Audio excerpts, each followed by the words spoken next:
Bonjour à tous. Merci d'avoir accepté cette invitation, qui est un peu une première pour nous. Donc, en fait, ce qu'on vous propose aujourd'hui, c'est d'assister à cette visioconférence sur les résultats d'une étude que l'on a conduite ces dernières semaines sur les vaches laitières en agriculture biologique. Donc, un petit mot d'introduction sur le laboratoire en forme, donc, notamment pour les éleveurs qui ont participé à l'étude. On vous a expliqué un petit peu ce qu'était en forme, mais pour ceux qui ne connaissent pas en forme, c'est un laboratoire indépendant spécialisé dans la nutrition minérale et vitaminique pour les ruminants, et donc qui a été créé l'année dernière. Donc, moi, je m'appelle Jackie Zawadzki, je suis le fondateur d'Enform. Et j'ai une trentaine d'années d'expérience. On est tous les deux avec la barbe blanche et les cheveux blancs, donc on a tous les deux de l'expérience. Donc 30 ans d'expérience principalement sur tout ce qui est nutrition des minéraux, des vitamines et des oligo-éléments. Eric, je te laisse te présenter. Oui, donc Eric Potier. Je suis aujourd'hui éleveur de bovins et d'ovins allaitants au nord de la Mayenne, mais c'est l'objet de ma présence plutôt ici, même si là j'ai de l'expérience appliquée. J'ai été directeur de ferme expérimentale pendant de nombreuses années, 25 au total, d'abord en chambréiculture en Bretagne, puis à l'Institut de l'élevage pendant près de 18 ans, avec une spécialité autour de la prairie, du pâturage et plutôt des ovins, même si aujourd'hui je m'intéresse beaucoup aussi aux bovins. Voilà, donc en forme, c'est entouré d'un comité d'experts, dont il y a également François Méchy, qui est l'ancien ingénieur de l'INRA, qui a travaillé pendant 40 ans sur la minéralisation des vaches. Et donc voilà pour la petite histoire sur le laboratoire en forme. Donc, avant de démarrer, je vais remercier aussi les deux stagiaires, donc Simon et Kevin. Kevin de l'Université d'Angers, qui est en licence pro bio et qui a réalisé toutes les analyses au laboratoire. Et puis Simon, qui est étudiant à l'Université La Salle Beauvais, donc à l'école La Salle Beauvais, pardon, en école d'ingénieur agro. Et puis les établissements Pelé qui nous ont permis de mettre en place toute cette étude, et particulièrement Corentin qui nous a accompagnés aussi pendant cette étude.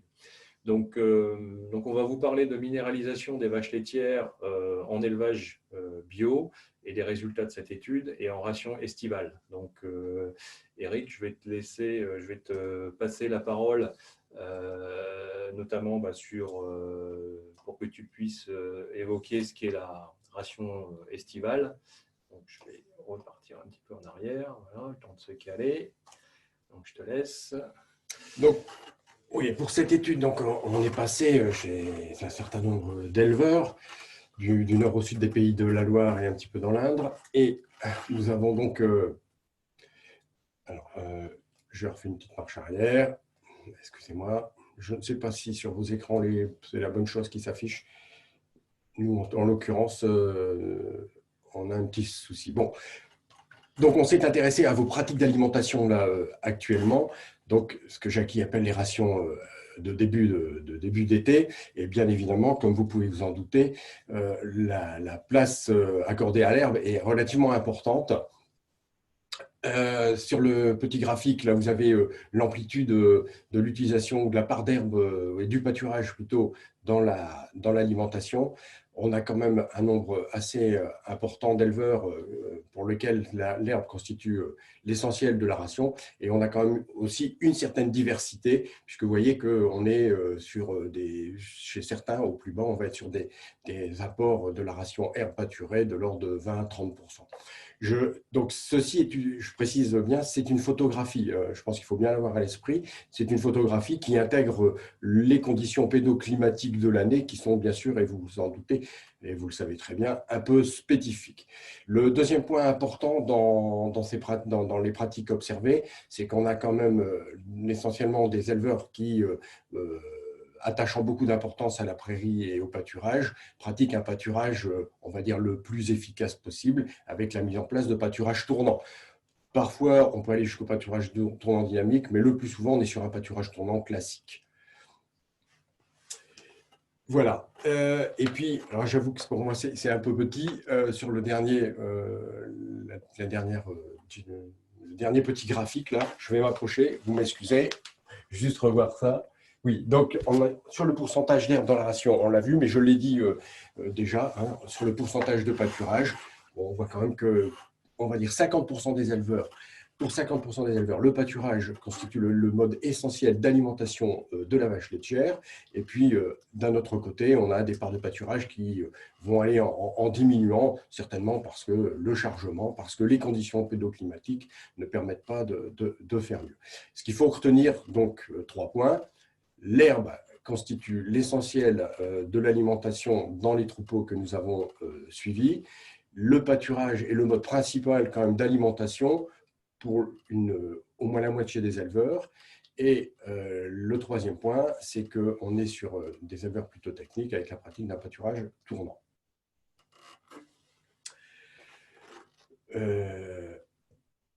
La production laitière en conséquence de ces pratiques. Et ça, c'était intéressant puisque on a fait, bon, je reviendrai un petit peu sur la façon d'évaluer aussi la matière sèche ingérée. Mais en moyenne, donc sur l'ensemble des 23 exploitations suivies, la production laitière est de l'ordre de 20 kg de lait par jour et par vache. Donc maintenant, je redonne la parole à Jackie sur la partie minérale. Voilà, donc on va s'intéresser à la partie minérale, donc qui, pour j'allais dire une grande partie d'entre vous, en tout cas avec les échanges qu'on a pu avoir avec les éleveurs, un peu, si ce n'est un casse-tête, en tout cas une interrogation, parce que c'est vrai que l'idée peut être que l'herbe est suffisamment riche en minéraux, que les vaches produisant moins de lait qu'en agriculture conventionnelle, il y a moins de besoins, et que les vaches ont peut-être des réserves aussi, parce que une tendance qui a été notée, c'est de minéraliser les vaches plutôt l'hiver que l'été, et puis surtout des avis sur le terrain un peu divergents et pas tellement d'accord, en tout cas sur la question faut-il minéraliser ou pas en été les élevages bio.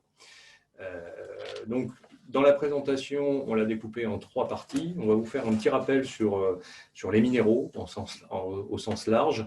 Et puis, ensuite, on vous présentera les résultats de l'étude qu'on a découpée en 2.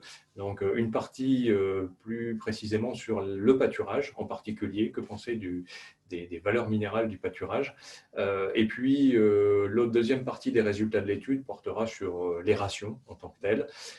Et enfin, on a isolé quelques points particuliers qu'on souhaitait évoquer avec vous par rapport à cette étude. Donc, pour rappel, voilà, à la fin de chaque partie, nous aurons la possibilité de répondre à vos questions. Donc, logiquement, vous avez un petit onglet en bas de l'écran marqué Q et R pour questions-réponses. Donc, c'est à travers cet onglet que vous pourrez poser vos questions.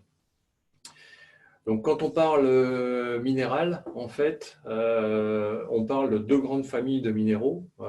Donc, on va avoir la partie qu'on appelle les macro-éléments. En fait, c'est ceux qui sont le plus représentés dans une vache.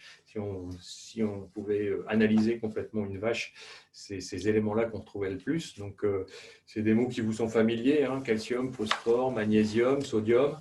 Peut-être un peu moins soufre, potassium et chlore, qui sont aussi importants, mais que pourtant, on en parle moins en général en nutrition.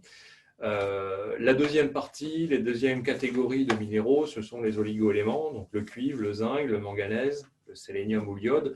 Donc, tous ces petits noms que vous allez retrouver éventuellement sur l'alimentation minérale ou sur les blocs alléchés que vous pouvez distribuer dans les élevages. Donc, 2 catégories, macro-éléments et oligo-éléments. Alors, la première chose qu'on souhaitait que vous reteniez, c'est que les besoins sur les minéraux aujourd'hui sont connus. C'est-à-dire que ça fait 40 ans qu'on a travaillé sur les besoins des vaches en minéraux, donc on sait comment évaluer les besoins. Ces besoins, ils dépendent de la production laitière, donc ça c'est le premier point. Ça peut paraître une évidence, mais c'est important de le rappeler. Plus il y a d'exportation de lait, plus il y a de besoin de minéraux. Le poids vif, alors ça c'est quelque chose qui est peut-être moins évident, mais pour ça que sur la diapo, on a mis une Holstein et une Jerseyese, le poids vif, le poids des animaux rentre pour une part importante dans les besoins. C'est les besoins d'entretien, on appelle. Et puis le dernier élément, c'est la matière sèche ingérée. Parce que ça va complètement à l'encontre on va dire des idées reçues qu'on peut avoir. C'est notamment que plus une vache mange, plus ses besoins sont importants. Souvent, on pense que plus une vache mange, plus elle va avoir d'apport de minéraux par rapport à sa ration, puisqu'elle mange plus de rations. En fait, les besoins en minéraux augmentent quand la matière sèche ingérée augmente. D'accord ? Et donc, il va être important, et on va vous en parler à plusieurs reprises dans les résultats de l'étude, de considérer ce qu'on appelle l'efficacité alimentaire, c'est-à-dire le rapport entre les kilos de lait produits et la matière sèche ingérée. D'accord ? Parce que c'est un indicateur qui va être important pour évaluer les besoins en minéraux. Donc ces besoins, en fait, ils sont connus. On ne va pas vous détailler les équations, les courbes et comment on calcule ces besoins, mais on sait les déterminer précisément. Le problème des minéraux, c'est que les carences, on appelle ça, nous, des carences muettes. D'accord ? Je vous ai mis là sur la diapo une photo de vache avec des belles lunettes. C'est peut-être le seul critère qui peut vous alerter, notamment pour la carence en cuivre, les lunettes, mais il y a très peu d'indicateurs qui vont vous montrer que les vaches sont en carence de minéraux. Et le problème, c'est que surtout, ces minéraux vont avoir des effets à moyen et à long terme, pas à court terme, sauf pour une exception, pour le sel, qui lui va avoir un impact direct, j'allais dire, quand les besoins ne sont pas suffisamment couverts, notamment en sodium, le sel c'est le sodium, sur la production laitière, c'est la production laitière qui va en pâtir en premier. L'impact de ces carences, c'est surtout la santé, la repro, la longévité du troupeau. Ça, il ne faut pas l'oublier. Souvent, quand on parle minéraux, on pense santé repro, mais surtout la longévité du troupeau. C'est quand même un facteur économique important. Les problèmes d'aplomb, c'est des choses qui peuvent se voir, un peu comme les lunettes, mais qui sont multifactoriels. Les problèmes d'aplomb peuvent venir des minéraux, mais aussi de carences en certaines vitamines, ou dû à des problèmes d'ambiance, de type de qualité de sol, etc. Donc par rapport à cette alimentation minérale, ces problèmes de carence, donc comme je vous expliquais, ça impacte surtout la santé et la repro. Et donc, on peut se poser la question, quelle différence entre les élevages bio et les élevages conventionnels ? Donc là, j'ai repris une étude d'Ellipse sortie en 2019 dans la région Pays de la Loire et qui met en évidence qu'effectivement, les élevages bio produisent moins que les élevages conventionnels, ont une alimentation plus à base d'herbes et donc ont moins de mammites, ont plus de réussite en première IA, on est supérieur à 50% dans les troupeaux bio en général, mais j'allais dire, ils sont aussi plus de taux cellulaires, ce qui veut dire que l'immunité n'est pas si bonne que ça sur les troupeaux bio. Et il y a un gain sur le nombre de lactations à la réforme des vaches, sur la longévité des vaches, qui est d'une demi-année. Alors, ça peut paraître beaucoup, mais en fait, on ne dépasse toujours pas les 3 lactations par vache à la réforme en moyenne dans les troupeaux bio, sachant que les vaches peuvent faire quand même plus que 3 lactations et qu'il y a certainement encore un gain à faire là-dessus. Et j'insiste là-dessus, le gain économique majeur qui peut être fait dans tous les élevages, qu'ils soient bio ou non bio, et je pense que l'économie de l'élevage, c'est aussi important en bio, c'est sur cette longévité des vaches. Donc, à quoi servent les minéraux ? Les minéraux, ils servent, et ça, je pense que tout le monde le sait, ils vont servir au renouvellement continu du squelette. Le squelette va se renouveler régulièrement, tous les jours. C'est pour ça qu'on a besoin, y compris les humains, de consommer du calcium, du phosphore. Renouveler, ça veut dire qu'il se détruit et que ce qui est détruit va être exporté dans les urines et les fesses. L'équilibre du sang, c'est pour ça qu'en introduction, je vous ai parlé du potassium, du chlore, etc. C'est un peu comme les petits veaux, quand on veut les réhydrater, il faut leur apporter ce qu'on appelle des électrolytes. Ces électrolytes sont des minéraux, chlore, potassium, sodium, qui vont équilibrer le sang. Le sang doit, vous savez, le sang doit toujours rester stable. D'accord ? Et ils servent à ça. Ça sert au fonctionnement des muscles. Alors, quand je pense aux muscles, je ne pense pas qu'à la locomotion, c'est aussi les muscles internes, à la digestion, au fonctionnement du rumen, à la reproduction, au vélage, à tout ce qui est involution utérine, etc. tout ça met en jeu des muscles qu'on appelle des muscles blancs, des muscles lisses, et les minéraux sont très importants pour ces muscles-là. Et enfin, la fabrication du lait ou du fœtus, puisque la vache en général porte un fœtus, surtout en vache laitière. Et le lait, vous savez tous que c'est un élément qui contient beaucoup de calcium. C'est souvent l'idée qu'on a quand on pense lait, on pense calcium. En fait, les premiers minéraux contenus dans le lait, avant le calcium, c'est le potassium et le chlore. Donc encore une fois, ces éléments-là sont importants et je suis sûr que vous savez ou vous avez remarqué que quand vous achetez un seau à lécher, un minéral, pour ceux qui en achètent, vous ne voyez jamais marqué potassium et chlore. Tout simplement parce qu'en général, les rations sont largement couvertes en potassium et chlore et qu'il n'y a pas besoin de faire d'apport complémentaire. En général, dans les minéraux, on apporte ce qui est nécessaire et pas ce qu'on trouve dans la ration. Donc tous ces éléments, j'allais dire, toutes ces particularités ou ces fonctions métaboliques, elles utilisent des minéraux et surtout les macroéléments, le calcium, le phosphore, le magnésium. Sinon, les minéraux servent aussi au fonctionnement du rumen. Et ça, c'est particulièrement important en élevage bio, notamment le phosphore, le cobalt et le soufre, parce qu'ils vont permettre aux bactéries du rumen de fabriquer les vitamines du groupe B, qu'en plus, vous ne pouvez pas apporter en élevage biologique.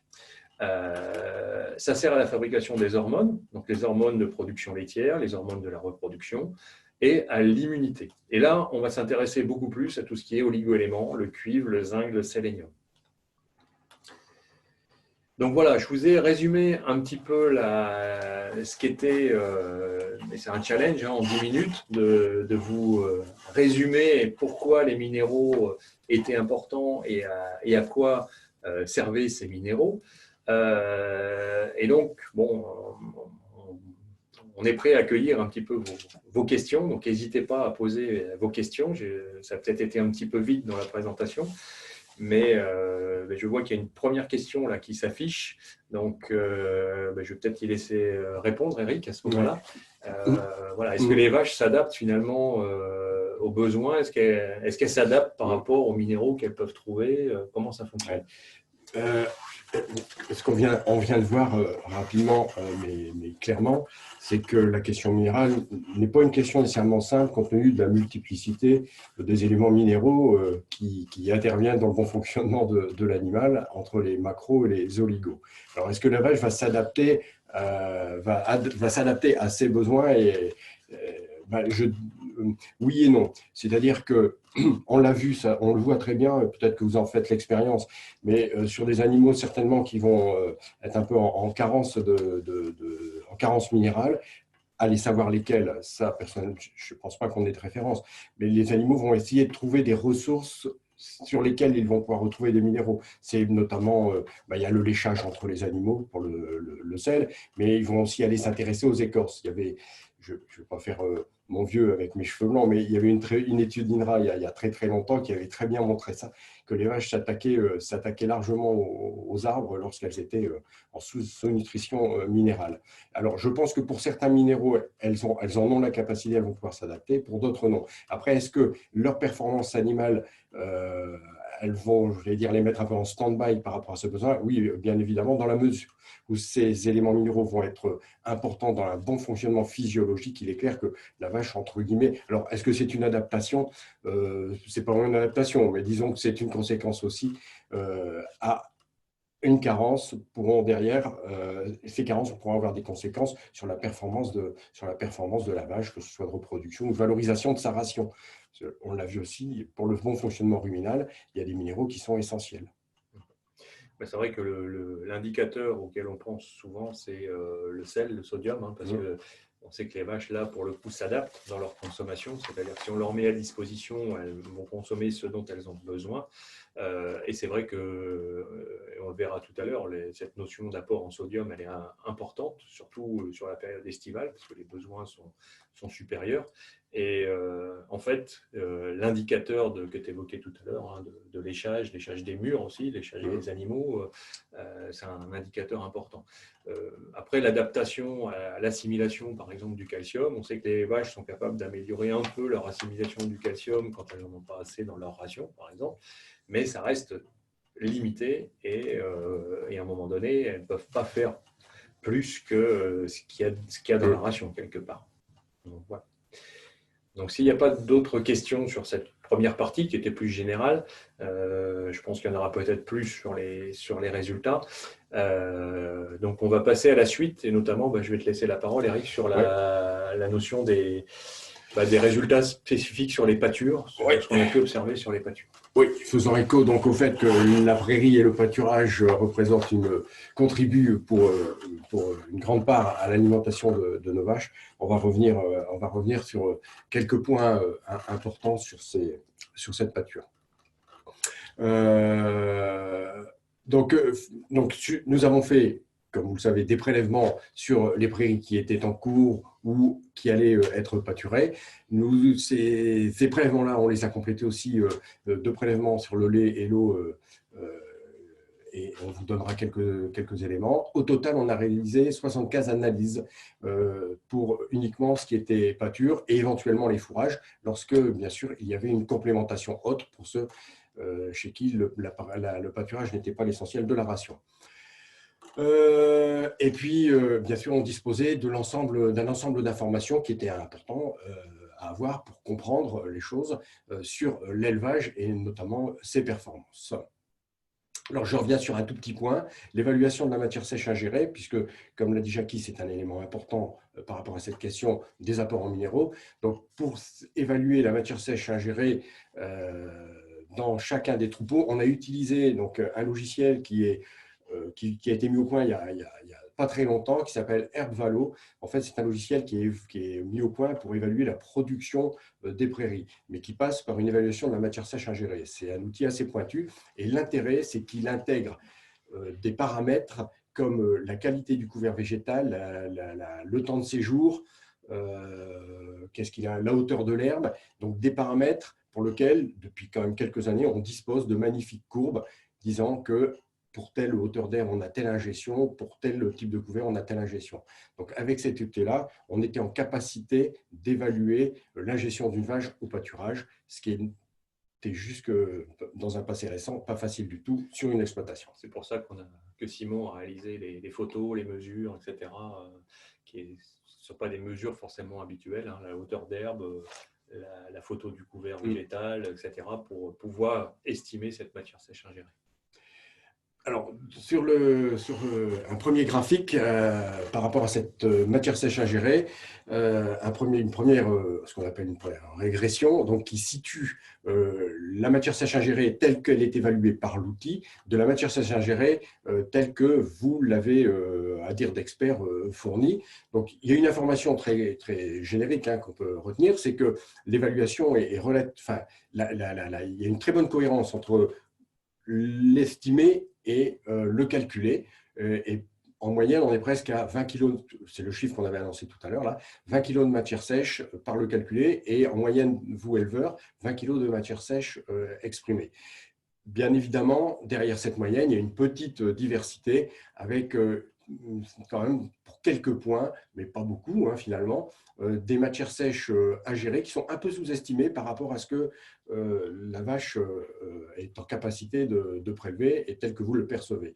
Alors, je fais juste un petit aparté, mais je pense que tous les éleveurs, moi le premier, on sous-estime la capacité de prélèvement d'une vache au pâturage. Ça, on pourrait y revenir ultérieurement si vous le souhaitez. Voilà. Donc, voilà sur cet aspect ingestion. Sur la question de la valeur de l'herbe et notamment sur cette question minérale. Qu'est-ce que nous dit l'INRA? Et vous avez ici la référence sur la nitration minérale. Donc, globalement, sur un certain nombre d'éléments minéraux, donc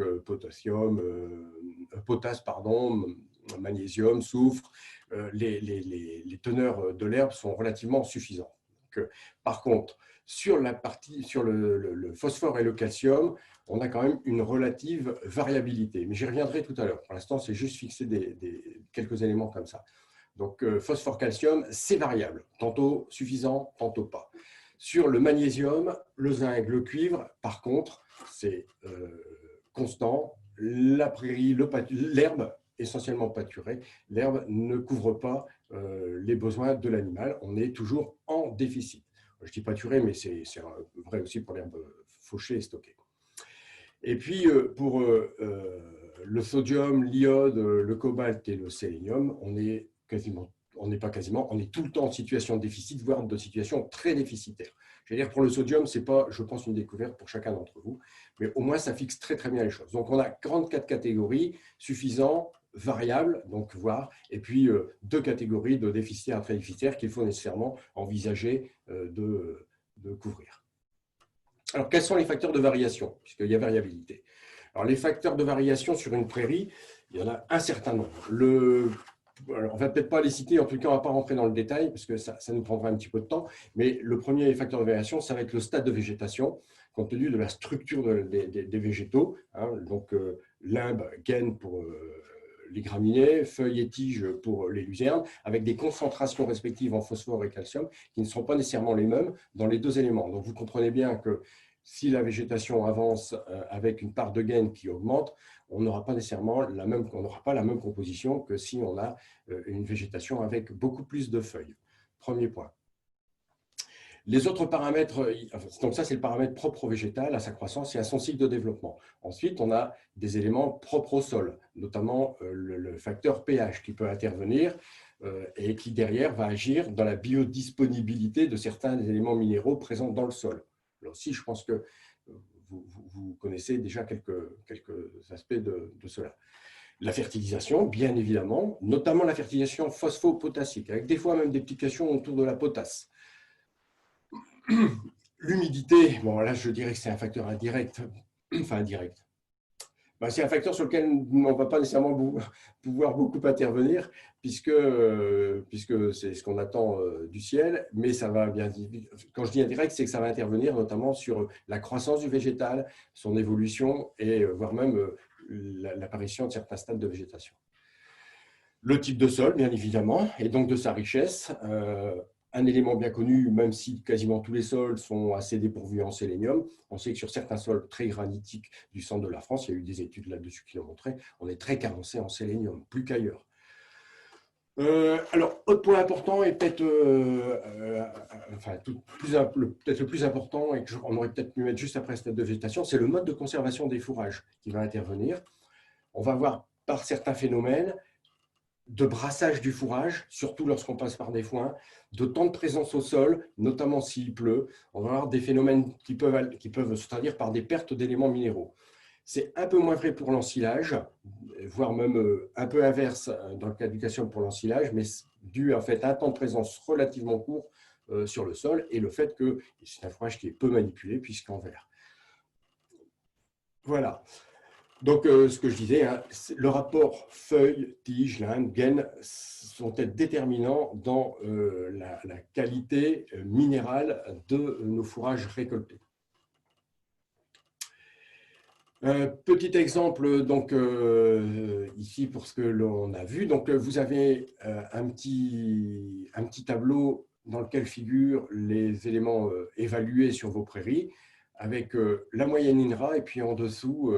non, la moyenne, pardon, de vos prélèvements, et en dessous, les deux lignes en grisé, qui sont les valeurs proposées par l'INRA pour une graminée pure et pour un trèfle blanc cultivé en pur. Sachant que chez vous, on a vu essentiellement des associations de raigrats anglais trèfle blanc. Et on voit quand même qu'on va se situer, pas dans la moyenne pour tous les éléments minéraux, mais en tous les cas, on se situe plutôt entre un raigras et un trèfle. Hop. Et si on prend... le calcium, on est bien dans cette moyenne et j'allais dire en tous les cas dans tout l'intérêt aussi que peut représenter la présence de trèfle sur nos exploitations pour améliorer la valeur calcique de notre fourrage. Donc, ça, c'est voilà, une moyenne. Après, on a quand même, bien sûr, et vous en doutez, une certaine variabilité d'un élevage à l'autre. Là, j'avoue que là, hop, pour moi, ça va devenir… Je peux prendre le relais. Oui, je redonne le relais à Jackie. Donc, sur la variabilité des résultats en fait, d'un élevage à l'autre, on a un facteur 2 notamment pour la partie phosphore, phosphore et magnésium. C'est-à-dire que d'un élevage à l'autre, on peut avoir un coefficient de 2. On va aller de grosso modo de 2 à 4 en valeur de phosphore. On va avoir un facteur triple pour le calcium, une très grande variabilité du calcium, mais ça va être lié principalement à le pourcentage de légumineuses. On a vu dans la diapo précédente que les trèfles étaient très riches en calcium comparé à une graminée pure. Donc, suivant le pourcentage, on va avoir un taux de calcium qui va varier beaucoup. Et puis, on va avoir un rapport du simple au quadruple, c'est-à-dire sur le cuivre et le zinc, par exemple, on va se retrouver avec des très grosses variations. Donc dans les fourrages, et là, beaucoup plus lié à d'autres paramètres que les variétés cultivées dans la pâture. Donc, notamment un facteur géographique, puisque là, vous voyez la répartition sur la carte de tous les prélèvements qui ont été faits. Bon, les deux prélèvements en vert, en fait, les deux petits points verts correspondent à des troupeaux de chèvres qu'on n'a pas traités dans cette présentation, puisqu'il n'y en avait que 2, et donc on les traitera à part, et les éleveurs concernés recevront un bilan personnel. Donc, si vous voyez sur la diapo, en fait, si on s'intéresse au cuivre et au zinc, par exemple, on se rend compte que les éleveurs de la Mayenne ont un peu plus de chance, entre guillemets, puisqu'on a trouvé dans leur fourrage des concentrations en cuivre et en zinc nettement supérieures à ce qu'on pouvait trouver en Pays de Loire ou dans la région de la Touraine. Et à l'inverse, si on s'intéresse aux éleveurs de la Touraine et si on regarde par exemple le soufre ou le phosphore, donc on a des niveaux de phosphore qui sont tout à fait corrects, mais par contre on a des niveaux de soufre qui sont inférieurs à la norme, et ça veut dire qu'en fait dans ces pâtures, le taux de soufre est insuffisant et peut poser des problèmes de rumination derrière, puisque le soufre sert beaucoup à la rumination. Donc des différences géographiques, en fait, des choses assez semblables sur la zone, on va dire 44, 49, Nord 85, et des choses différentes significativement sur les secteurs Nord Mayenne ou Touraine. Donc voilà pour cette partie sur les pâtures. Donc on va passer aux questions. Et donc sur ces questions, la première, comment juger de la pertinence d'une complémentation minérale en période estivale en fonction de la pousse de l'herbe? Alors, par rapport à ce qu'on a vu tout à l'heure, quelle réponse tu ferais par rapport à ça?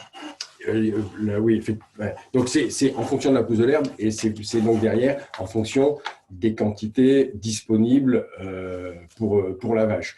Bon, effectivement, c'est jamais facile d'évaluer un instant T donné comme ça sur une prairie, sauf peut-être en passant par l'outil que je proposais là tout à l'heure, Bervalo, qui sera bientôt disponible. Donc bon, là, on pourra voir ensemble, hein, mais avec cet outil, on pourra estimer ce que la vache ingère. Effectivement, le plus compliqué, c'est d'approcher ça. Moi, je dirais en tant qu'éleveur, moi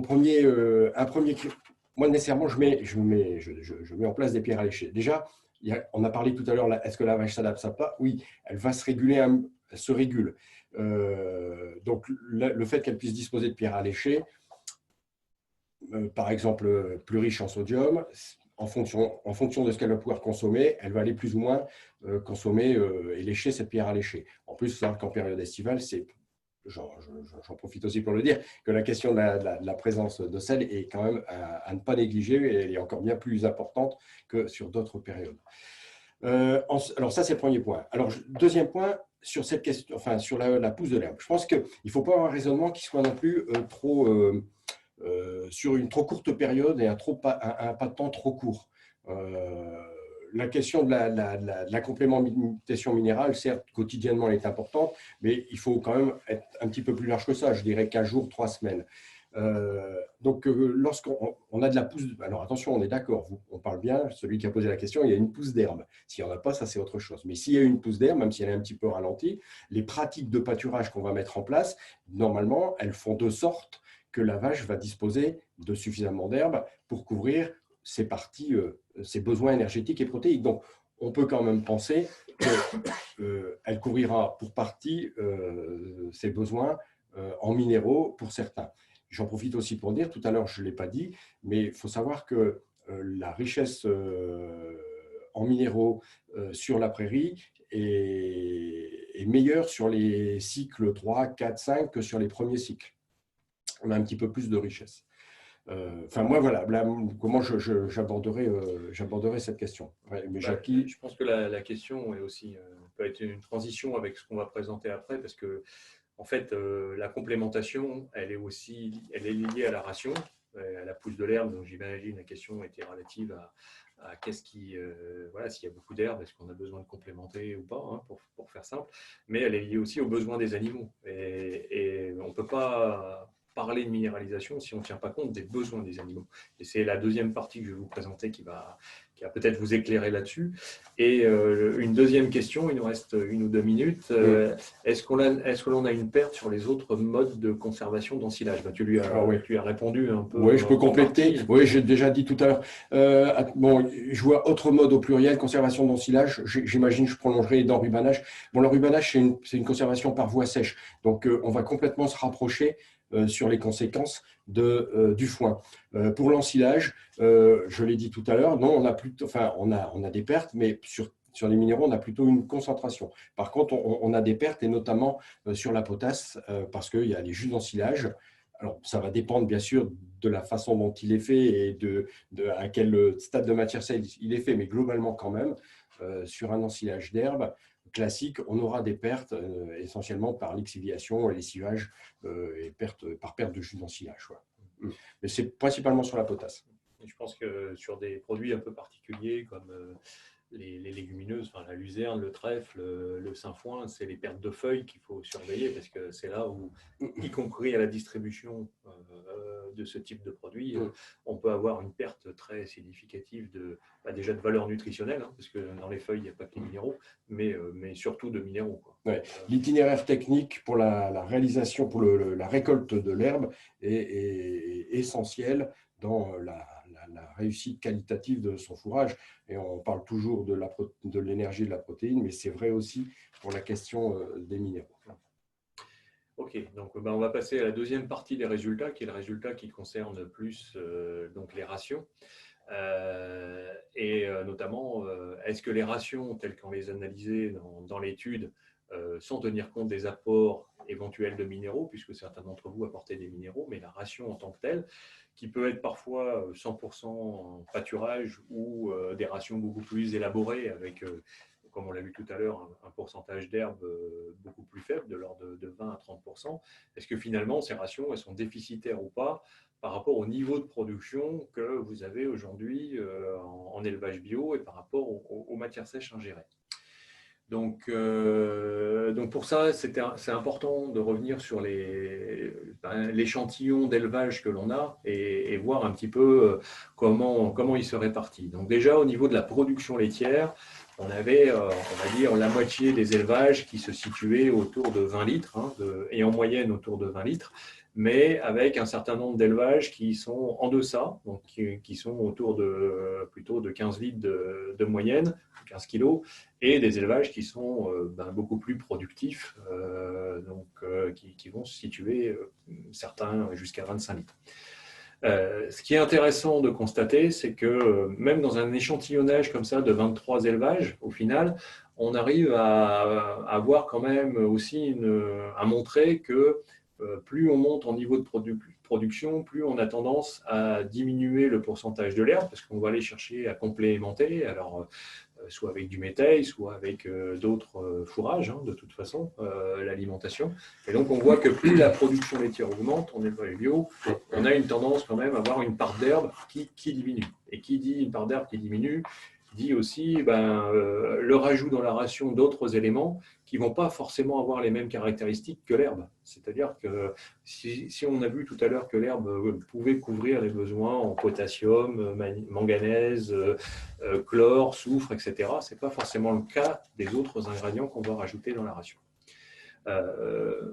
L'autre élément qui nous a surpris dans l'étude quand même, et qui est assez intéressante, parce que on a une très bonne corrélation, c'est de voir que plus la production laitière augmente, plus l'efficacité laitière augmente. C'est-à-dire que dans les élevages, on a soit des troupeaux qui produisent peu et qui transforment moins bien le fourrage, l'herbe quelque part, soit des troupeaux qui vont au contraire avoir des niveaux de production plus élevés et qui transforment très bien. Et on a finalement des troupeaux aussi qui produisent très bien en ayant des rations à 80-90% d'herbe. Donc c'est pas que le fait de rajouter des concentrés ou des céréales, etc. dans la ration qui va améliorer l'efficacité. On a aussi des troupeaux qui transforment mieux l'herbe que d'autres. Donc ça c'est important parce qu'en introduction, je vous ai dit, les besoins, c'est encore une fois lié à la matière sèche ingérée. Il faut bien voir qu'il y a des troupeaux qui, avec 1 kg de matière sèche ingérée, vont faire 2 fois plus de lait que d'autres troupeaux, quoi. Donc l'utilisation de la matière sèche, elle n'est pas la même. Alors, on a repris les éléments pour faire le bilan un petit peu de ces rations, de savoir comment elles équilibraient, comment elles s'équilibraient par rapport aux besoins des vaches. On a décidé de le prendre un peu par élément, parce que ça nous a semblé être la façon la plus simple. Donc, pour le sodium, déjà, ce que vous pouvez retenir, c'est que les fourrages, aujourd'hui, ils ne couvrent qu'un quart des besoins des animaux. C'est-à-dire, j'allais dire, dans l'absolu, c'est même pas la peine de faire les analyses. On sait que au maximum, les fourrages vont contenir un quart des besoins des minéraux. Donc, globalement, dans les élevages, si on doit prendre une moyenne, à 20 kg de matière sèche ingérée, 20 kg de lait produit, pardon, et une efficacité de 1,1 à peu près, donc 18 kg de matière sèche ingérée, il faudrait ramener 25 g de sodium, donc 60 g de sel dans quasiment tous les élevages.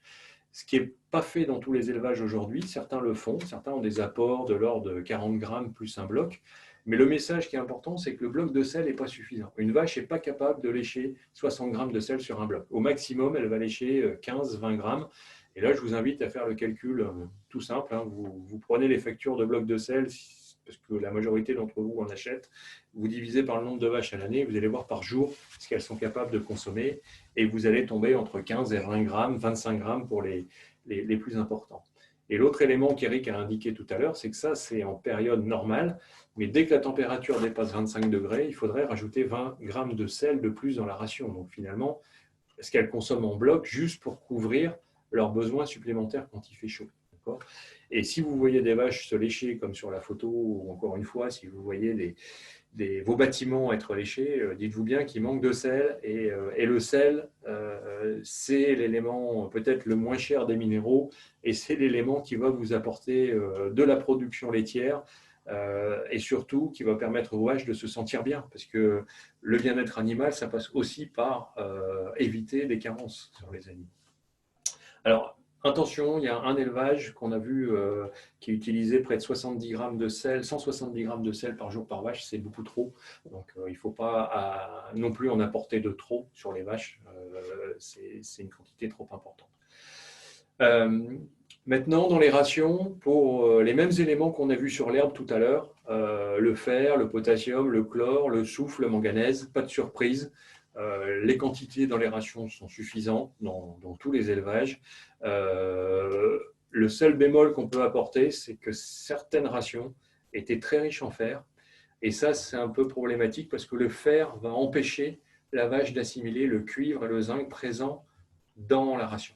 Donc, et là, j'allais dire notamment les élevages, on le verra tout à l'heure dans les points particuliers, certains élevages qui en plus ont des eaux très, très ferrugineuses. Donc là, j'allais dire, ce qu'il faut faire attention, c'est aux récoltes, éviter le maximum de poussière, de terre, etc. Parce que c'est aussi ce qui peut expliquer la teneur en fer importante dans les rations. Sur le phosphore, c'est plutôt pas mal. Dans la majorité des rations, on a trouvé que 8 rations qui étaient déficitaires en phosphore par rapport à leur niveau de production, encore une fois. Et vraiment 4 élevages où il y aurait besoin de faire des compléments en phosphore absolument parce que le déficit était important. Donc là aussi, on est cohérent avec ce qu'on vous a dit tout à l'heure par rapport à l'INRA, c'est que l'herbe peut apporter suffisamment de phosphore et que dans la majorité des cas, effectivement, elle couvre bien les besoins. Donc, ce qui serait conseillé là, en l'occurrence, c'est d'apporter du phosphore quand la production laitière est supérieure à 20 litres et quand l'efficacité alimentaire est supérieure à 1,2, c'est-à-dire quand on fait 1 litre de lait, 1,2 litre de lait avec 1 kg de ration. Alors pour le calcium, c'est très variable. Et ça, on l'a vu tout à l'heure, c'est à cause du pourcentage de légumineuses. Mais il y a quand même la moitié des élevages qui manquent de calcium, qui vont manquer en général, enfin, j'allais dire dans l'étude, entre 15 et 50 grammes de calcium par jour par vache. Donc ça, c'est important. Là aussi, ce qu'on conseillerait, c'est si la production est supérieure à 22 litres, si l'efficacité alimentaire est supérieure à 1,2, il faut absolument rapporter du carbonate de calcium, parce que sinon la vache va le trouver, le calcium. Elle va faire son lait, mais elle va trouver le calcium dans son squelette, elle va affaiblir son squelette, et c'est derrière, vous allez avoir des taux de réforme liés à des problèmes de boiterie et des problèmes métaboliques, autres même, qui sont liés au fait que le squelette s'est fragilisé. Parce que vous n'allez pas reconstituer le squelette pendant la période d'hiver. La vache tire trop sur son squelette, en fait, et sur ses réserves en calcium. Sur le magnésium, là aussi, on rejoint ce qu'on connaît dans les tables INRA, c'est-à-dire que le magnésium est déficitaire dans l'herbe pour les vaches, quel que soit le niveau de production. Et là, c'est général, c'est-à-dire qu'il manque de magnésium dans toutes les rations. Il en manque environ 15 grammes. Et donc, ce qui est conseillé dans ce cas-là, ça peut être d'apporter 30 grammes de magnésie ou d'oxyde de magnésium, ce que font certains d'entre vous d'ailleurs. Donc, ce qui est une bonne pratique sur les périodes d'été. En revanche, surtout pas de chlorure de magnésium. Certains, j'ai vu, peuvent l'apporter en lactation parce que ça va provoquer des problèmes de BACA. Donc, le chlorure de magnésium, il faut éviter en lactation. La BACA, c'est quoi? La BACA, c'est la balance entre les minéraux positifs et les minéraux négatifs. Dans les minéraux, il y a des minéraux qui sont plus et des minéraux qui sont moins, un peu comme dans les piles. Et les plus, c'est par exemple le potassium et le sodium, et les moins, c'est le soufre et le chlore. En fait, on a vu que certains élevages étaient avec des valeurs faibles en BACA, c'est-à-dire quand on fait la balance entre les plus et les moins, on doit trouver quelque chose de positif, de l'ordre de 200-250. Et on a des élevages qui sont en dessous. Et ça, c'est problématique parce que c'est des élevages qui peuvent être en manque de calcium. On a vu qu'il y a la moitié des élevages qui sont en manque de calcium sur ces rations-là. Et donc, ils vont être ce qu'on appelle en acidose métabolique. Il ne faut pas confondre avec l'acidose ruminale. L'acidose ruminale, vous avez peu de chances d'en voir sur des rations estivales comme ça, parce qu'on n'est pas sur des rations concentrées, mais je pense que vous savez ce que c'est. Là, c'est l'acidose du sang. Et l'acidose du sang, ça veut dire que ce sont des vaches qui vont être en mal-être, qui ne vont pas être bien, quelque part, un peu comme nous. Quand on n'est pas bien, c'est des vaches qui ne vont pas se sentir bien parce qu'elles sont en acidose métabolique. Et surtout parce que ça va provoquer une fuite de calcium. Là, le calcium part par les urines de façon très importante. Donc, et l'impact, c'est sur la production laitière. C'est là où ça se fait. Le dernier point, c'est les oligoéléments, iode, cobalt, sélénium, cuivre. On a vu que le manganèse, il n'y avait pas de problème dans les rations. Grosso modo, ce qu'on a trouvé, c'est que les rations, les fourrages, mais aussi les rations telles qu'on les analysées, couvrent à peu près la moitié des besoins, en cuivre, en zinc, en iode, en cobalt et en sélénium. C'est ce que vous pouvez retenir. Et donc, j'allais dire, sur des troupeaux avec des vaches à 650 kg, 20 kg de lait, 18 kg de matière sèche, il faudrait apporter d'une façon ou d'une autre des oligo-éléments, notamment iode, cobalt, sélénium, avec ces valeurs-là, et surtout cobalt. J'insiste sur cobalt parce qu'on va voir tout à l'heure qu'il y a certains d'entre vous qui minéralisent les vaches, et en général, pas suffisamment en cobalt. Donc, et comme je vous ai dit tout à l'heure, sur des animaux qui vont devoir valoriser de l'herbe, valoriser de la fibre, le cobalt est important, c'est ce qui fait la vitamine B12, les vitamines du groupe B en général sur les vaches. Donc voilà pour les rations. Ce que vous pouvez retenir, c'est que oui, les rations estivales à base d'herbe, etc., couvrent une partie des minéraux, donc tout ce qui, y compris dans une majorité des cas le phosphore. Mais dès qu'on s'adresse au calcium, magnésium ou oligo-éléments, c'est plus la même histoire. On est en déficit. Et je vous rappelle quand même que ces oligo-éléments ne se stockent pas. C'est-à-dire que l'hiver, vous allez stocker un peu de cuivre dans le foie, mais l'animal ne peut pas stocker du zinc. La réserve de zinc, elle va durer 2-3 semaines maximum, et le cuivre, elle va durer 1 mois et demi. Mais donc, ça ne va pas couvrir en fait les besoins. Donc, voilà. Donc, on est dans les temps. Donc, il y a une question sur la minéralisation des vaches en préparation au vélage. Donc, je pense que là, ce n'est pas qu'une question de minéralisation des vaches, c'est aussi d'alimentation des vaches. Je pense que toute la phase de préparation au vélage, je ne sais pas si tu es d'accord, Eric, mais pour moi, l'important, c'est d'avoir une ration. On a vu dans l'étude que certains d'entre vous utilisaient la ration des vaches. C'est toujours risqué d'utiliser la ration des vaches sur les vaches taries ou les vaches en préparation au vélage, parce qu'on peut avoir des BACA positives. Et là, tout à l'heure, je vous ai dit qu'on cherchait des BACA positives en lactation. Et là, sur les vaches au tarissement, on cherche des BACA nuls pour préparer la vache à aller chercher le calcium après le vélage. Donc c'est plus, j'allais dire, une question de type de ration sur les vaches taries que d'apports minéraux. Alors bien sûr, sur les vaches taries, on ne va pas apporter de calcium en quantité importante. Hein. On va pas. C'est des vaches qui ont des besoins en magnésium qui augmentent fortement par rapport à des vaches laitières, et c'est des vaches qui vont avoir des besoins en sélénium aussi beaucoup plus importants. Donc s'il faut apporter un seau vache tarie ou une pierre, j'allais dire manganèse, pas magnésium, excusez-moi, manganèse, sélénium sont des facteurs importants, et une ration type paille maïs, comme certains d'entre vous font, c'est très très bien parce qu'on est sûr qu'on va avoir une BACA faible. Donc une deuxième question, c'est que pensez-vous des apports oligo en foliaire et son efficacité? C'est une bonne question. Ouais, je sais pas si c'est une bonne question. En tous les cas, je vais être sincère avec vous. Bon, je sais que ça existe, mais je n'ai pas d'idée. Je ne saurais pas, je ne vais pas dire des bêtises. Je ne sais pas. Moi, j'analyserais voilà. Si on me posait la question, on me disait es-tu intéressé par, je réfléchirais en me demandant déjà comment, quel temps ça va me prendre, quel coût ça représentait.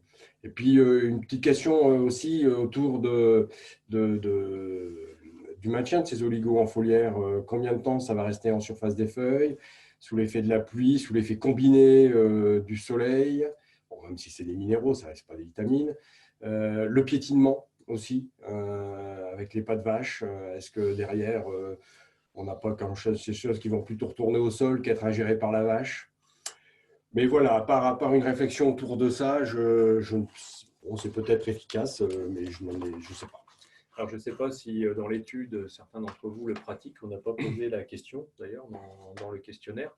La seule chose, si certains d'entre vous le pratiquent, la seule chose que je peux vous dire, c'est qu'on n'a pas vu on va dire, de pâture ou de ration qui couvrait les besoins en cuivre et zinc, par exemple, en oligo-éléments.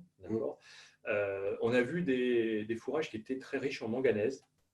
On a interprété plus par la nature du sol. D'accord. Et puis, pour compléter ce que disait Eric, je dirais que sur les oligo-éléments foliaires, l'assimilation par les feuilles des oligo-éléments, je ne sais pas s'il y a de la littérature là-dessus, peut-être. Maintenant, après, quand les oligos vont tomber au sol, on va retomber dans la même, j'allais dire, ce qu'on disait au début, c'est que la teneur des oligo-éléments dans les fourrages vont dépendre de la nature du sol, du pH, etc. Donc, vous allez peut-être augmenter un peu la nature du sol, encore faut-il que ça passe dans les plantes. Et voilà, alors, si certains d'entre vous font ces apports foliaires, à la limite, on est intéressé pour réanalyser les pâtures ou les pâtures qui sont traitées pour faire des mesures et regarder ce que ça donne. Hein. Mais je ne pense pas qu'on trouvera d'informations techniques ou scientifiques sur ces éléments-là aujourd'hui. Donc voilà. Et il ne faut pas oublier que si vous apportez des oligos comme le sélénium, par exemple, qui est un élément un peu toxique, va se retrouver dans les rivières. Donc au niveau environnemental, cuivre et sélénium, c'est les deux éléments qui peuvent se retrouver dans les fossés au niveau de on va dire des équilibres écologiques. Ça peut poser des problèmes. Donc, je vous propose qu'on passe au dernier point. C'est un peu les points particuliers qu'on a pu voir au niveau de cette étude. Alors, le premier point particulier, c'est un certain nombre d'entre vous pratiquent les apports de minéraux. C'est-à-dire que même pendant la période estivale, on a à peu près quand même 45% des élevages qui apportent des minéraux. Donc ça, c'est plutôt positif.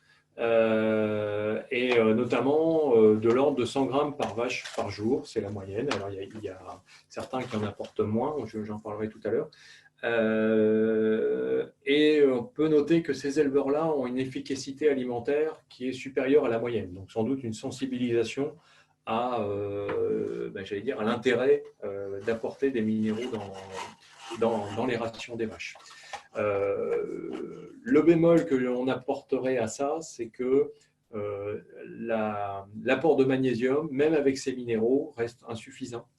En fait, on se rend compte que sur des rations herbes comme ça, la quantité de magnésium demandée est importante et que ce n'est pas juste une question de mise à l'herbe. Hein. On a vraiment des besoins qui sont importants. Et que parfois pour les oligos, ce n'est pas suffisant, mais c'est surtout lorsque vous avez des utilisations, on va appeler ça des aliments minéraux, mais des produits, je ne citerai pas de marque, qui sont mis à 40 grammes par jour par vache, mais qui en fait apportent essentiellement du calcium. Et donc dans ce cas-là, les besoins en oligo-éléments ne vont pas être couverts, puisque c'est des produits à base essentiellement de carbonate de calcium. Et voilà, et je pense que derrière, il y a un discours peut-être de dire on peut essayer d'améliorer l'assimilation des oligo-éléments, mais il faut savoir que c'est très compliqué d'augmenter la capacité de la vache à assimiler les oligo-éléments qu'elle trouve dans l'herbe. Donc pour l'instant, il n'y a pas vraiment de produits qui sont, on va dire, officiellement ou documentés scientifiquement par rapport à ça. Le deuxième point particulier qui nous a semblé intéressant, c'était les problématiques, puisqu'on vous a posé la question de qu'est-ce que vous aimeriez voir améliorer dans votre élevage. Donc, pour 30% d'entre vous, vous avez cité la production de lait, améliorer la production laitière. Pour 47%, près de la moitié, c'est surtout la repro et la santé de vos animaux où vous pensez qu'il y aurait un plus, c'est quelque chose à améliorer. Et donc, j'allais dire pour 20%, pas de problème particulier. Alors, ce qui est intéressant, c'est que quand on regarde effectivement les moyennes de performance de ceux qui veulent améliorer la production laitière, effectivement, vous êtes sur des niveaux de production de lait qui sont 2 kg en dessous de l'autre catégorie, j'allais dire, ceux qui s'intéressent à la reproduction, et une efficacité alimentaire aussi inférieure en moyenne. Ça veut dire finalement, ceux qui s'intéressent à la reproduction et à la santé, c'est ceux qui ont des niveaux de production et une efficacité alimentaire supérieure. Et que vous avez raison de vous dire, pour les premiers, que la production laitière pourrait être améliorée, puisque vous êtes un petit peu, on va dire, inférieur en efficacité et en production. La remarque que je ferai, c'est que pour ceux qui s'intéressent à la reproduction et à la santé uniquement, et qui ont une bonne production laitière, on a constaté que la BACA était normale. Elle était supérieure à 250 dans les rations. Vous savez, la BACA, je vous rappelle, c'est l'équilibre entre les plus et les moins.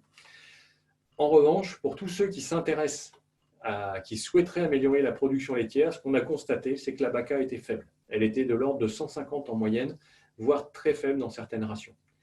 Et là, ça va peut-être vous paraître bizarre ce que je vais vous dire, mais c'est des rations dans lesquelles il va falloir apporter du bicarbonate de sodium pour améliorer votre production laitière, puisqu'en fait, en apportant du bicarbonate de sodium, vous allez apporter du sodium, et donc vous allez remonter votre BACA. Et ça peut être une des explications à vos soucis de production laitière. Alors pourquoi du bicarbonate de sodium et pas du sel? Parce que le sel apporte aussi du sodium. C'est que le sel a une BACA nulle, c'est-à-dire que la BACA égale à 0 pour le sel, c'est-à-dire que vous pouvez en apporter tant que vous voulez, vous n'allez pas remonter la BACA. Alors que le bicarbonate a une BACA de 12 000, donc dès que vous allez rajouter 100 grammes, vous allez remonter votre BACA. D'accord ? Donc ça, c'est quelque chose qu'on a trouvé très intéressant dans l'étude, c'est de voir que finalement, vous savez intuitivement là où il y a des points d'amélioration dans votre élevage. Alors, je ne vais pas dire que les minéraux vont tout résoudre, mais quelque part, on voit aussi qu'il y a des causes minérales et je pense que la BACA, ce n'est pas quelque chose dont vous avez entendu parler fréquemment, et qui est sans doute un point à regarder dans vos élevages. Donc, pour les éleveurs qui s'intéressent plus au côté reproduction de santé, c'est sûr que comme vous avez des rations efficaces et plus de production de lait, et comme vos rations sont à base d'herbes et déficitaires en oligo-éléments, si vous ne comblez pas, quelque part, ou si vous comblez mal, vous perdez des chances d'améliorer ces paramètres-là. Mais même si, encore une fois, les minéraux n'expliquent pas tout, mais on sait à quoi ils servent, et ils servent surtout à ça. Donc, on a analysé aussi les laits. Donc là, vous avez une diapo qui vous présente en fait déjà des couleurs de lait différentes, hein, parce que on a eu l'occasion d'avoir des troupeaux différents, hein, de Jerseyaises, de Normandes, d'Holstein, même de chèvres. Donc, on voit déjà à la couleur que les laits ne se ressemblent pas. Alors, le lait est supposé être standard, c'est-à-dire qu'en minéraux, le lait est supposé être toujours le même. Si vous achetez une bouteille de lait au supermarché, elle a toujours la même étiquette. On va vous dire il y a 1,2 g au litre de calcium, par exemple. Ça, c'est parce que c'est des laits moyens, homogénéisés. Mais en fait, ce que vous pouvez voir, c'est que... Je ne sais pas si... Pardon, pas là. Voilà. Ce que vous pouvez voir, c'est qu'il y a quelques élevages où les laits sont beaucoup plus riches en calcium, et d'ailleurs en général plus riches en phosphore aussi. C'est-à-dire que c'est des troupeaux qui vont exporter davantage, exporter plus de calcium et de phosphore. C'est-à-dire que c'est des troupeaux qui, quelque part, vont avoir des besoins supplémentaires parce qu'ils exportent plus. Et ça, aujourd'hui, ça fait 4-5 ans qu'à l'INRA ou même dans d'autres universités, les gens se posent la question. On n'a pas d'explication. Ça peut être génétique, ça peut être alimentaire, ça peut être aussi la flore, voilà, où la flore et où le fonctionnement de la mamelle. Mais on sait aujourd'hui qu'effectivement, il y a des troupeaux qui exportent plus. Et donc, quand on veut évaluer les besoins en minéraux, en fait, dans ces cas-là, on devrait rajouter en fait, des besoins sur ces troupeaux-là parce qu'ils exportent davantage. Okay, et parfois, c'est ce qui peut expliquer qu'on a des soucis alors qu'on minéralise parce qu'on a des animaux qui vont exporter. Et la quantité de calcium exporté ou de phosphore exporté par les vaches, elle peut être très importante à travers le lait. Elle est très importante. La deuxième chose qu'on a regardé, c'est l'eau de boisson. Donc là, rien de particulier, si ce n'est que pour les eaux de puisage. Et sur la photo, vous voyez, ce n'est pas compliqué à constater, surtout quand on a les différents échantillons. On a des eaux qui sont parfois très riches en fer. Et je vous l'ai dit tout à l'heure, ça c'est problématique par rapport à la simulation du cuivre et du zinc. Et dans la mesure du possible, si vous pouvez faire l'investissement et déferriser dans ces cas-là, ce serait important. Et puis, on a vu deux eaux, enfin une eau en particulier, qui ne contenait pas que du fer, mais tout un tas de minéraux, et donc vraisemblablement qui était contaminée avec de la matière organique aussi, parce qu'on trouvait un peu de tout dans cette eau-là. Mais sur le fer, en général, on le voit, quand c'est que du fer, on le voit assez bien, comme la bouteille du milieu, ça va précipiter un peu orangé très rapidement au fond de la bouteille. Donc voilà, sur les eaux de puisage, le fer, si vous pouvez déferriser, il n'y a que cette solution-là. Sinon, ça veut dire que les complémentations en cuivre et en zinc doivent être augmentées parce que le fer va vous embêter. Et pas que sur le cuivre et le zinc, sur le phosphore aussi. Hein. Bon, même si on a vu que le phosphore n'était pas un facteur limitant aujourd'hui dans ce type de production. Mais voilà. Alors les vitamines, parce qu'on n'a pas analysé les vitamines hein, dans les fourrages, parce que c'est très compliqué et très onéreux. Et puis le labo, aujourd'hui, on ne fait pas les vitamines. Mais j'ai tenu à vous faire une petite précision sur les vitamines. Bon, déjà, les vitamines, les besoins sont liés à la matière sèche ingérée et au niveau de concentré. C'est-à-dire, plus vous avez de concentré, alors les concentrés, ça peut être des céréales, hein, ça peut être, et en bio, c'est surtout des céréales. Pour augmenter les besoins en vitamines, il faudra avoir 40% de concentré dans vos rations. C'est, à mon avis, très rare en bio. En revanche, ayez à l'esprit que plus vos vaches mangent, plus les besoins en vitamines augmentent. Ça, c'est important. Ce n'est pas une histoire de production, ce n'est pas une histoire de quantité de lait, c'est une histoire de matière sèche ingérée pour les vitamines. Que la vitamine A et la vitamine E dans l'herbe pâturée, elle est en général suffisante par rapport aux données qu'on peut avoir aujourd'hui dans la bibliographie, ce qui n'est pas le cas de la vitamine D. La vitamine D est en quantité insuffisante dans l'herbe. D'accord ? Alors, on sait aussi que les vaches qui sont au pâturage ont des besoins en vitamine D qui sont divisés par deux, parce que la lumière fait qu'il y a moins de besoins en vitamine D, mais il reste un déficit. Donc, s'il y a une vitamine à ajouter, ce serait la vitamine D. Donc, en fait, la complémentation en vitamines, elle va dépendre surtout dans votre ration de savoir s'il y a une part importante de pâturage ou pas. Et s'il y a des fourrages conservés, ben là, on va être en déficit, hein, en A et en E. Et en temps de présence, temps de séjour à l'extérieur des animaux. C'est ça qui, pour la vitamine D notamment. Donc, et n'oubliez pas que la vache synthétise ses vitamines du groupe B, hein, c'est une propriété du rumen. Elle fabrique la vitamine du groupe B. L'homme n'en fabrique pas, par exemple. Hein, par exemple la vitamine B12, l'homme n'est pas capable d'en fabriquer. La vache est capable d'en fabriquer, mais à condition qu'elle ait du cobalt, du soufre, ça il y en a dans l'herbe aujourd'hui que vous avez, et du phosphore dans certains cas, certains élevages où ils sont déficitaires. Mais le cobalt va être un élément déterminant pour fabriquer ces vitamines du groupe B. Et là aussi, c'est important pour la repro et pour la santé, parce que la vache en a besoin. Donc les conclusions pratiques, j'allais dire, en été, en tout cas sur les rations estivales, c'est quoi? C'est déjà, ça va dépendre un petit peu des niveaux de production. Tout à l'heure, il y avait une question sur la pousse de l'herbe. Est-ce qu'on peut décider de complémenter ou pas suivant la pousse de l'herbe? Je pense que la bonne question à se poser, c'est quel est mon niveau de production, quelle est mon efficacité alimentaire, parce que c'est ça qui va déterminer aussi si je dois compléter avec quoi. Donc suite à l'étude, on a catégorisé un peu deux types de situations, des élevages à moins de 20 litres et des élevages à plus de 20 litres. Et comme je vous ai dit tout à l'heure, la majorité des élevages sont à 20 litres. Vous allez me dire, à 20 litres, du coup, qu'est-ce que je fais?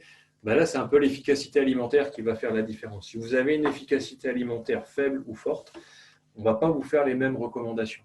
Si votre efficacité alimentaire est faible, c'est-à-dire s'il vous faut beaucoup de fourrage pour faire 1 kg de lait, beaucoup de rations, ce qui va vous manquer surtout, c'est des oligo-éléments. Du magnésium, donc ça, la difficulté, c'est comment apporter le magnésium, parce que parfois la magnésie n'est pas très appétante, donc les vaches ne vont pas forcément la consommer facilement.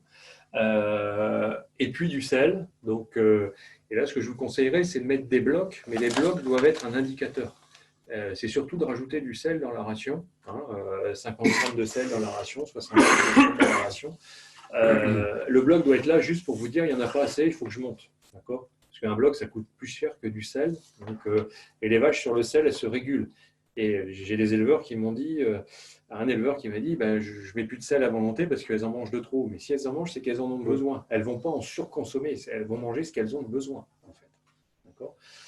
Et puis, si votre efficacité alimentaire est bonne, et si vous avez une production supérieure à 20 litres, en l'occurrence, là, vous allez partir plus sur une minéralisation, on va dire, classique, avec peu de phosphore, mais du calcium, du magnésium, par contre, en quantité importante, et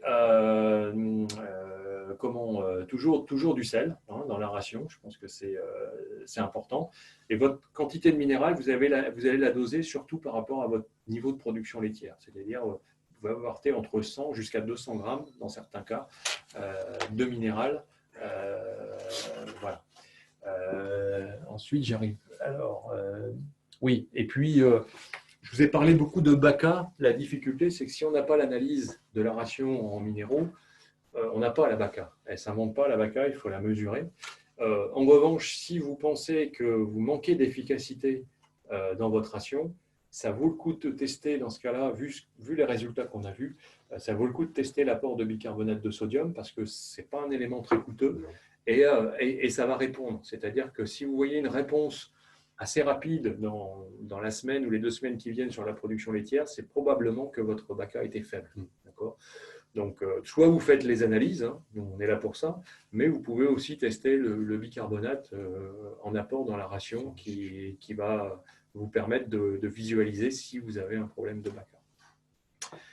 Donc voilà,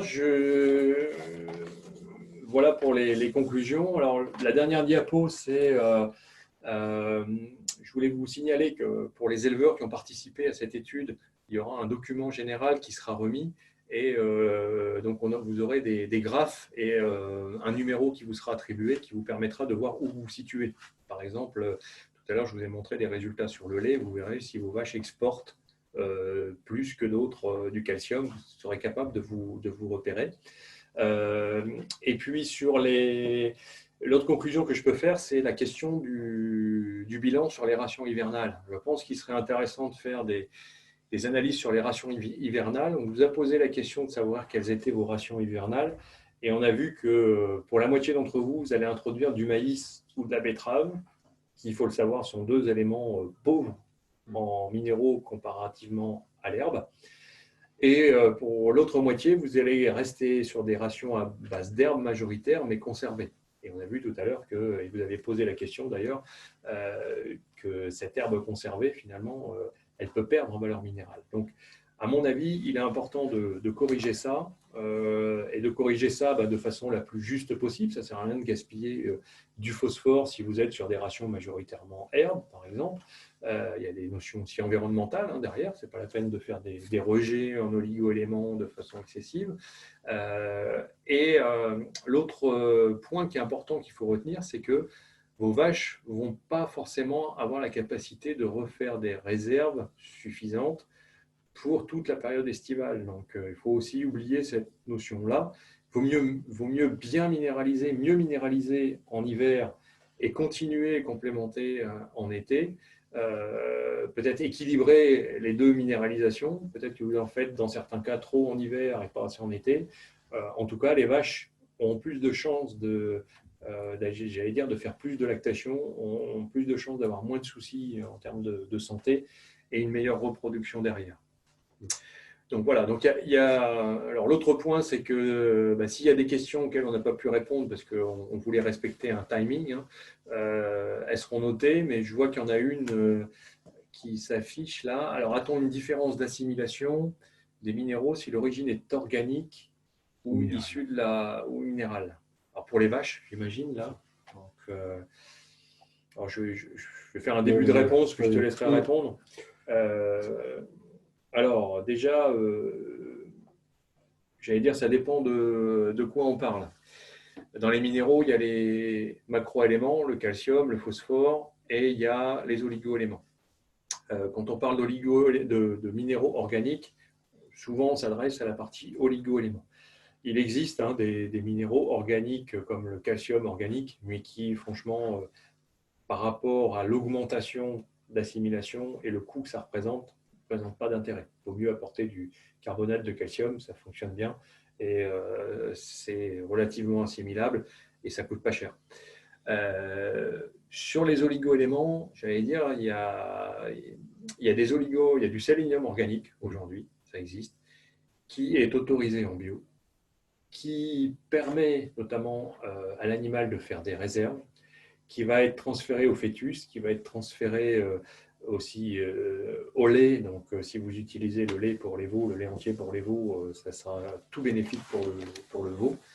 Donc, voilà. Après, il existe du cuivre, du zinc organique aussi, mais qui n'est pas autorisé en agriculture biologique. Donc, j'allais dire que là, dans ce cas-là, l'intérêt est limité. S'il faut apporter un élément organique aujourd'hui, ce serait le sélénium, parce que non seulement ça va mieux couvrir les besoins, mais en plus, on sait que le sélénium organique a d'autres fonctions juste que le sélénium. Ça permet d'améliorer d'autres choses. Je ne sais pas si tu voulais ajouter quelque chose. Après, imaginons qu'il y ait une différence positive pour des minéraux organiques, enfin positive autre qu'avoir d'autres fonctions comme pour le sélénium que tu viens d'évoquer, mais simplement pour des questions d'assimilation. Après, il me semble que c'est aussi les questions de coût qui doivent rentrer. Bon, je n'ai aucune idée si ça coûte plus cher ou moins cher, mais si c'est juste après pour un peu plus d'efficacité, mais un rendu économique qui n'est pas nécessairement plus intéressant, est-ce qu'il y a de la pertinence à focaliser sur cette question des minéraux organiques ou pas? Moi, je dirais déjà, vous avez vu que l'herbe couvre mal et ne couvre pas les oligos. Donc, déjà, de complémenter en oligo toute l'année, ça me semble être quelque chose. Alors, c'est vrai que ce n'est pas forcément toujours pratique, hein, la complémentation. Alors, en viande en particulier, et en viande aujourd'hui, Eric, mais en lait, je pense que c'est un peu plus, il y a plus de possibilités quand même. Donc, voilà, je pense que quelque part, j'allais dire, c'est moi, si j'étais éleveur laitier aujourd'hui, je complémenterais toute l'année en oligo classique. Suivant mes résultats de performance, de reproduction, etc., si vraiment j'avais des soucis, je regarderais le sélénium organique, voire même, je pense que si j'avais des produits disponibles, je le mettrais systématiquement, parce que c'est surtout pour l'avenir des génisses, c'est particulièrement important. Donc voilà. Peut-être prendre une dernière question. Alors, que pensez-vous de la granulation à froid à quel intérêt? Alors, là, c'est plus mon expérience dans la matière minérale qui va parler. Alors, j'imagine qu'on parle de granulation à froid pour les minéraux. Alors déjà, pour tout ce qui est minéraux en tant que tel, il n'y a pas plus d'intérêt d'avoir un granulé à froid qu'un granulé à chaud, parce que les minéraux ne vont pas être sensibles à la chaleur. Je pense que la question peut se poser sur la partie des vitamines, quand il s'agit de minéraux avec vitamines, et sur la stabilité des vitamines dans un granulé à froid par rapport à chaud. J'allais dire là, si vous achetez un granulé de minéral bio qui soit à chaud et à froid, s'il y a des vitamines de marquées sur l'étiquette, elles doivent se retrouver dans le produit, puisque c'est une obligation légale, c'est-à-dire que les gens qui granulent, ils doivent s'assurer que les vitamines sont stables, et par expérience, je peux vous dire que les fabricants de minéraux, donc nous en forme, on ne vend pas de minéraux, mais j'ai cette expérience-là, on est contrôlé principalement sur des produits granulés, notamment sur la vitamine A ou la vitamine E, ce sont les deux vitamines qui sont sensibles. La vitamine D n'est pas très sensible à la granulation, donc je dirais qu'aujourd'hui, je ne vais pas dire que ça me fait ni chaud ni froid, mais si votre fabricant est sérieux, logiquement, vous retrouvez les vitamines qui sont à l'intérieur.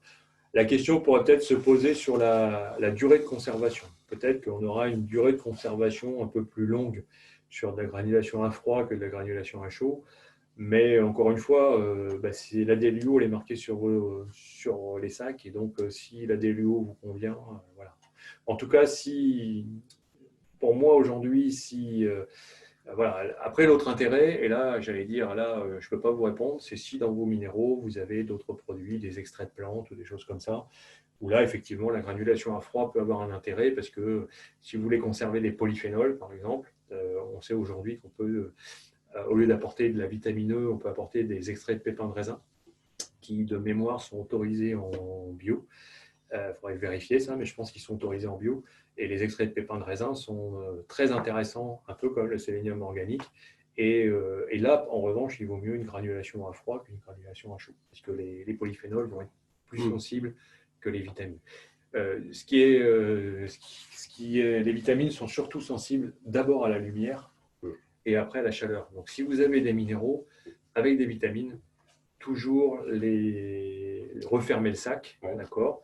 Et si vous avez des vitamines dans un seau à lécher, j'allais dire, là, le produit est compacté, donc la lumière passe pas à travers la masse du seau. Donc là, ça préserve. Mais tout ce qui est en sac, en big bag, etc., toujours refermer votre sac, parce que c'est la lumière. Il peut faire très chaud l'été. Si vous laissez le sac ouvert, c'est la lumière qui va vous dégrader les vitamines, et dans le sac au complet. Quand la lumière rentre à l'intérieur des produits. Voilà, je ne sais pas si j'ai bien compris la question, mais en tout cas, c'était ma réponse. Donc, écoutez, je vais juste revenir sur la question de minéralisation sur la période estivale, parce que j'ai peut-être eu une réponse d'éleveur allaitant. Nous, notre problème, c'est qu'on ne mesure pas nécessairement le niveau de production de nos vaches, sauf à la fin, quand on pèse les broutins avant de partir. Mais vous avez quand même toujours cet indicateur lait. Donc, je pense que la question, c'est pas tant la question, enfin, c'est pas tant la question de la pousse. Si un peu, je vais le dire tout de suite derrière. C'est la question de la contribution quotidienne de l'herbe à la gestion de la vache. Donc, est-ce que c'est beaucoup de sa matière sèche ingérée, peu ou voilà.